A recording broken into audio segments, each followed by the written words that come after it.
DC Comics canceled Gretchen Felker Martin's Red Hood book after one single day on the shelf. Their transgression, celebrating Charlie Kirk's assassination online with "Hope the bullet's okay." The backlash was swift. Did they back down?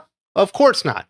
They doubled down. I have no regrets. The comic book industry should be reeling. A writer torpedoed their own career to spew hate. It should be a scandal. But here's the sad truth. No one is surprised. I'm more surprised more creators didn't join in, because this is what we've come to expect from comic book pros. There was a time these creators were myth makers. They spoke words worth hearing. Now, they're background noise, tolerated at best. So how did comic creators torch their own reputation so badly that silence became the only things fans wanted from them? I can trace it all back to Dan Slott. Write that down. He's going to be important. But President Trump plays a key role in this as well. Stick around. We're about to unravel how comic pros burn their bridges one tweet at a time. But first, quick shout out to the sponsor of today's videos, the 616 Comics, the top producer retailer in the industry. For the best deals, check out their website or app, and don't forget the special discount code in the video description.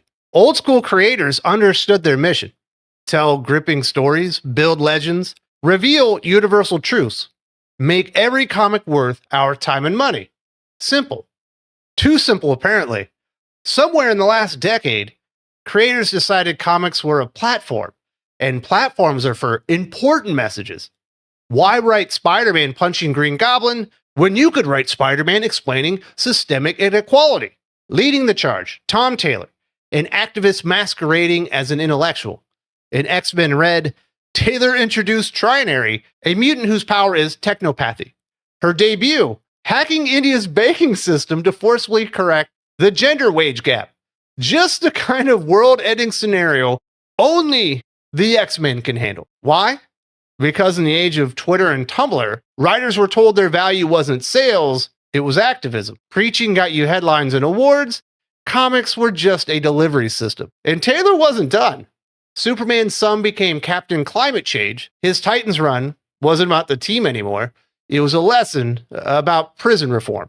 Superhero comics became lectures with expensive covers. The medium became the message. And the message was always the same. You're not smart enough, but don't worry, we can fix you. Fans buy comics to escape the grind of daily life. Instead, we got stuck paying for Taylor's therapy sessions 24 pages at a time. And there's already a new crop of writers like Dennis Camp waiting to carry the torch Taylor lit. What could possibly go wrong? Oh, right. That. Fans know when they're being talked down to instead of entertained, and we do what any reasonable person does when somebody tries to school us while taking our money. We stop buying. Lectures were just the beginning. Once publishers lost control, creators started wielding comics as political weapons against their enemies. Comics used to be about escapism. Superheroes fought supervillains. Good triumphs over evil. Sure, Captain America or Superman would fight a threat based on something real every once in a while, but it was always subtle. Those days died screaming. Once creators decided comics readers are a captive audience, the temptation proved irresistible. Why invent new villains when you could just have Spider-Man beat up real people you hate? And no one got it worse than President Donald Trump. Mark Waid gave us King Baby in Captain America, a dictator so blatantly modeled on Trump that even casual readers' eyes rolled harder than The Undertaker. Eric Larson took his shots too, literally drawing Trump in Savage Dragon as a tyrant cracking down on alien immigrants. Oh, hello, MSNBC. Didn't expect to see you here. Thankfully, nobody reads Eric Larson comics anymore anyway. Marvel Comics even let their D-tier writers go ham. Enter MODAK, mental organism designed as America's king, stationed at the border wall. Because subtlety, dead. And then came attacks on people who voted for the president. Red baseball cap villains became shorthand for "you are the bad guys." Every thug, every racist, every small-minded antagonist got the hat, reducing half the country to punching bags. I know I didn't sign up for this shit, but here we are. Why go this far? Because no industry is more ashamed of its own customers than comics. If you couldn't outsell your peers, you could outsignal them, cloud over craft, every time. Projects like Resist ripped the mask off. These weren't comics anymore. They were propaganda flyers.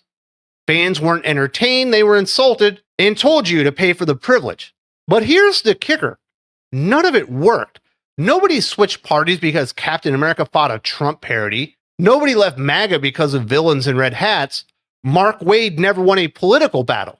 He just embarrassed himself. And if you thought weaponized comics were bad, social media was worse. Twitter became the place comic careers went to die. Social media was supposed to connect creators and fans, a new bridge, sharing behind-the-scenes insights that connect readers to the people behind their comics. The new letters pages, but in real time.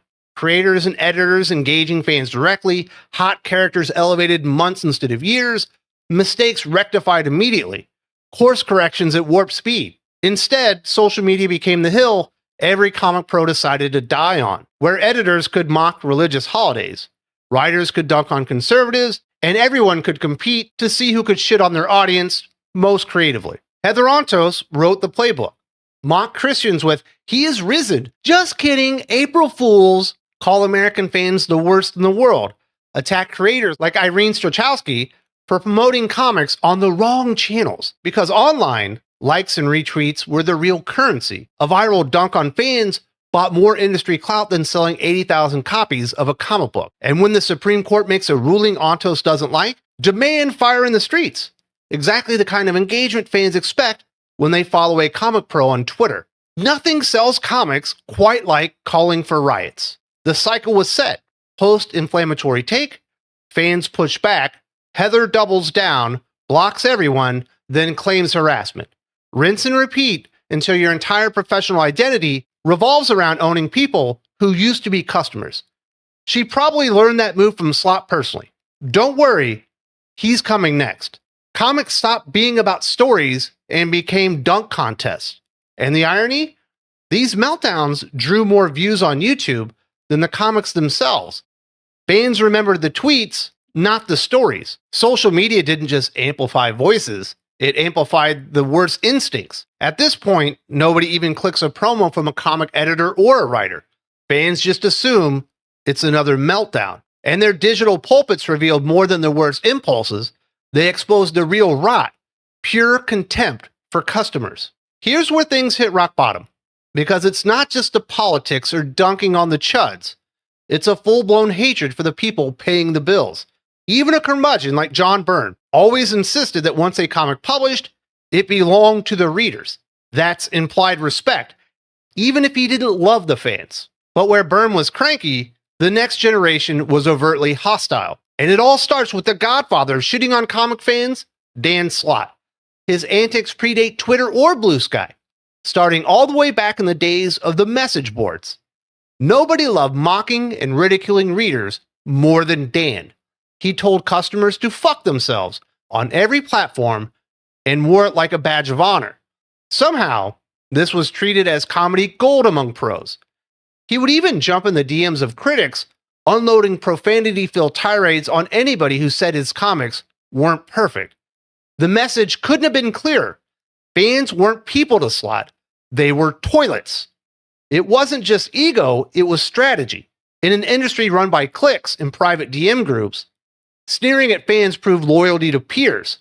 Respecting customers got you branded a traitor. Slott's blocking spree was legendary.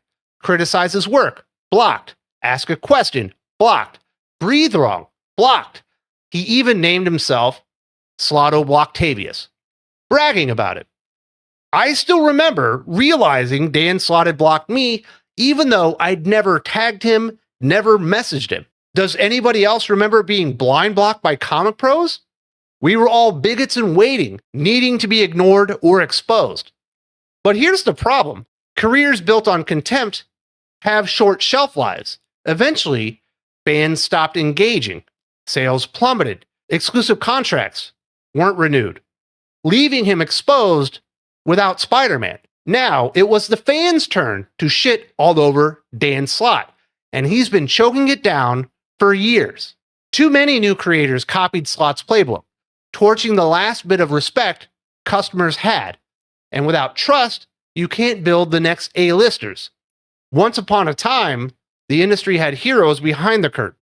Stan Lee thanked readers in every letters column. Todd McFarlane and Jim Lee sparked a revolution, giving fans more of what they wanted. These names sold books by reputation alone. That star system is long gone. Not because talent disappeared, that plays a part in it, but because creators systemically broke the connection between comics and fans. When every interaction becomes a Twitter controversy, when every interview turns into a lecture, when creators equate criticism to personal attacks, something fundamental breaks. Trust, the secret ingredient that made the whole system work. Stan Lee understood this instinctively. Fans weren't his enemies or beneath him, they were the lifeblood of the industry. McFarlane and Lee got it too, but modern creators, they think they're celebrities first, craftsmen second. To them, criticism is harassment. Disagreement is bigotry. Wanting classic characters to stay recognizable is racism. The result, an industry without stars. You can't sell comics when the audience has tuned you out. Congratulations, you broke an 80-year-old addiction to superheroes.